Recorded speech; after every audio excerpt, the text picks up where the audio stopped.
kagurang, kailangan malinis ang taihan ng mga pusa nyo. Kung mayroon kayong mga pusa sa bahay ng mga kagurs, para hindi siya mangangamoy, kailangan araw-gabi kayong maglilinis, di ba?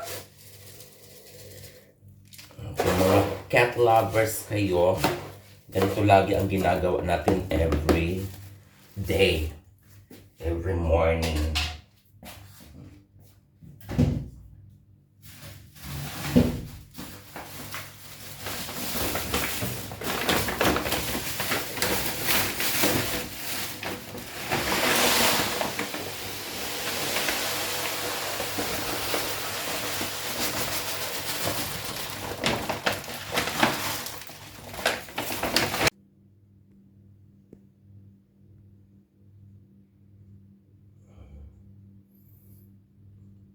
Mag-CR na. So ayan mga kagurang, may mga pusa na naman ako mga kagurs. Diyos ko, tatlo-tatlo naman na sila. O diba? Sunshine, Precious, Sakingding,